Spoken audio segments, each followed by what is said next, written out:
Thank you for returning with us to Markham Prospective. At the table now we have Sonia Khalil, who is a leukemia survivor, and then we also have Ms. Rose Jones, who's a multiple myeloma survivor as well. Well, survivor as well, because you are surviving at this present time, so that's most important. Just to piggyback and pick up where we left off, we were actually speaking to two other individuals here as well that are cancer survivors. And basically what we want to do now with Ms. Sonia, I'll start off with Ms. Sonia, is to get her perspective in reference to how she felt when she first found out that she actually had cancer, to briefly to where you are today mentally as well. What did you feel? How did you accept it? Was it difficult to tell your family? So when I first found out, long story short, it was not what I was expecting. I went to the hospital for something totally different. The doctor came in the room and was very adamant about me getting a bone marrow biopsy. And when I asked her why, she looked me in my eyes and she said, "I think you have hairy cell leukemia." That's all I heard. I looked at her and I'm like, "Hairy cell what?" And she's like, "Leukemia." I'm like, "What is that?" She's like, "Cancer." And I'm like, "How do I treat it?" She's like, "Chemo." And I'm like, "Am I going to lose my hair?" She's like, "No." She's like, "But let's not jump the gun. Let's do the bone marrow biopsy and we'll figure it out." So then fast forward, did the bone marrow biopsy July 2nd. I got the phone call. I was at home. She called me and Mayo Clinic had confirmed that it was hairy cell leukemia, which is one of the rarest cancers in the world. Only 1,000 people are diagnosed, and mostly men in their 50s. And cancer is not something that runs in my family. So there was no history? No history. It is an environmental cancer, so we don't know what caused it. I was very blessed to have the support of my loved ones, my family. I get emotional thinking about it because I know that not everybody, their family, sometimes there's people that turn away, but I was very blessed to have my loved ones in my corner from the very beginning, because I really don't know how I would have gotten through it without them. Yeah, I think that's very important to have support. Support does help move an individual who are challenged with cancer move a little bit faster. But then there are individuals who do not have the support, but it's the spiritual being within them that actually helps move them along the process. It is. So, Ms. Jones, I just want to, I may call you Rose, because Rose is definitely my neighbor. And Rose, so I want to ask you a similar question. How did you feel when you first found out that you had cancer?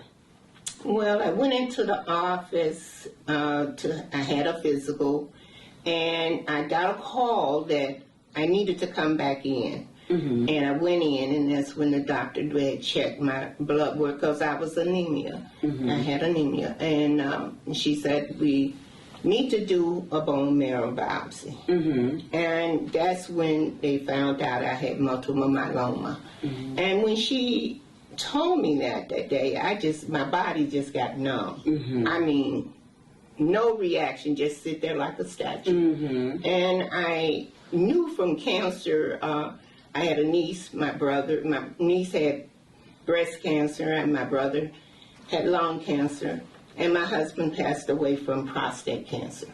So I was familiar with cancer in different stages and everything, but I never thought that it would happen to me. It's funny that you mentioned that, because speaking with some other cancer survivors, I think we all have something in common. And the most common thing that I've heard thus far is that we were shocked and numbed to find out that we actually have a disease that we, quote unquote, never thought that we would have. And it is important that we have to actually face reality after that shock wears off. I think reality and survivorship kind of runs through our veins then to say, hey, listen, let me seek the help that I need, do what I need to do, get the support that I need, and hey, listen, I'll get through this here as well. But Sonia, let me ask you this here, because you mentioned something which I never really thought about, is when individuals actually look at their appearance. They're wondering, okay, since I have to go through cancer or chemo, am I going to lose my hair? Oh my God, it's something about that outer structure that lays heavy on an individual when they know that they're going through chemo. But I must also say that individuals that's going through chemo, there's different types of chemo. So prime example with my chemo as a colon cancer survivor, I didn't lose a lot of hair. It just thinned out, where you have individuals that actually have breast cancer, whatever, they lose their hair. So it's different types of treatments for different types of cancer. And good, I'm sorry. No, go ahead. And good you brought that up, because my first 7 months of treatment, I was on a medication. And my body became relevant, and it became allergic to it. And I was hospitalized for 11 days from that. And I almost died. Because my kidneys went into failure, my liver, my skin turned as red as my dress. But I could not see it with my eyes. My doctors and everyone there, they rushed me from the clinic, sent me directly to the emergency room to be admitted. And that's when I was not aware, because it had just like deteriorated my brain. And I was just almost, everybody said, girl, when I went back to the doctor for the treatment, after getting out the hospital for 11 days, they said, we never thought that you was going to be able to come back. We just knew that you was going to pass away on your way to the hospital. I said, what? I was in that bad shape? Well, I'm glad your spiritual growth, your spiritual growth. I trust in that man above. That's right. Absolutely. Because, honey, I have some prayer warriors. And I trust in my Lord and my Savior, because I know without prayer, I couldn't make it where I'm at today, because sometimes you can have that support system, but sometimes at night you get lonely. You do. And those thoughts run through the man, and those tears flow. Absolutely. I have to talk to that man, get on my knees. Sometimes that song says I have to go in the closet and want to talk. Absolutely. I get emotional because I'm telling you. It's rough. It's rough. It's hard. It's not easy. Speaking of that, because Sonia and I, pardon me, Sonia and I, we talk quite a bit, and we share our emotions, quite a bit. We share our outer appearance quite a bit as well. And Sonia and I, we really are a support group for each other as well. And so I do think it was very important that we do target in on what chemo actually does to the body. Like I say, some women, like, oh my God, I'm losing my hair, and they're focused more on the hair than they focusing on their health. And that's right. And to me, that's just truly not a priority. And sometimes, like in Sonia's case or whatever, the medications that she's on or whatever, she has a tendency of gaining a little bit more weight, where when I was on mine, I had to try to maintain my weight, And for a fact, I'm by Vivian's Bree's neighbor. And when I started out, and I got sick, I lost 120 pounds. I got so thin, I scared myself. And they thought, my doctors wanted to put a feeding tube in me, because I couldn't eat. Everything after this sickness took over my body. It took away my taste buds. Everything was salty. So I dropped 120 pounds in less than 3 months. And it just, I tell you, cancer kills the good cells and the bad. And this is a monster. When I say it's a monster, it is a monster. And I mentioned that in the first segment too. I said cancer is a monster. Sonia, I just want to ask you, is there anything that you want to say to the listening audience in reference to your particular case? Quickly, please. Quickly. I don't know quickly, but I'll do it as fast As as I fast can. as you can, Because you Sonia. know there's no way to be fast when it That's comes to correct. talking about this. But Yes. Mm-hmm.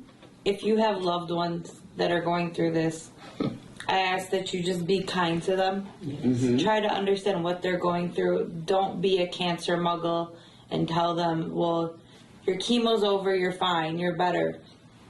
Piggyback off what Ms. Ross said is cancer kills good and bad, and you have to remember everybody around you talks about what it's like when you're going through chemo, what you're going to feel like during chemo, what you're going to feel like during the radiation, during the immunotherapy.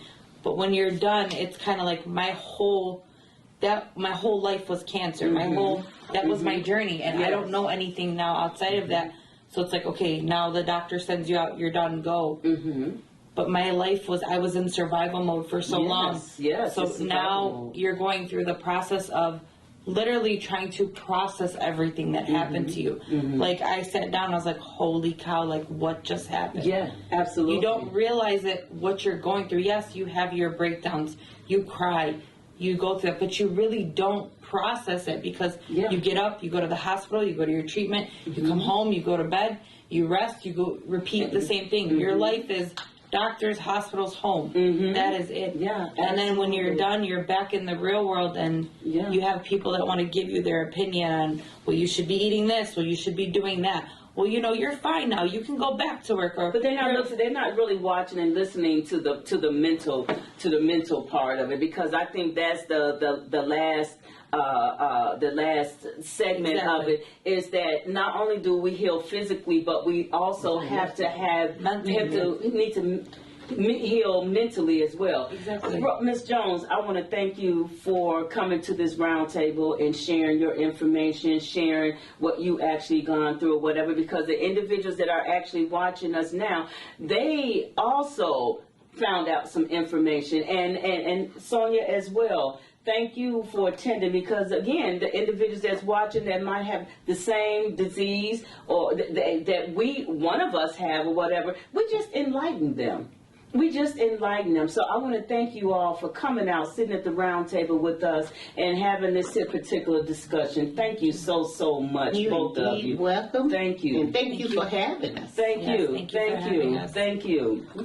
Moving forward, I would like to say that this is not the last segment that we're actually going to have in reference to Cancer Awareness Month. I think Cancer Awareness Month is not just the month of October, but it's January, February, March, all the other months as well. So we will be having more segments in reference to cancer. But meanwhile, if you're out there and you have any idea that something might not be right within your body or whatever, please go to the hospital, go call your doctor, get a checkup. We never know. Please go out and get your pre-screening. And I want to thank you for watching this segment, and we have more segments to come. Thank you so much.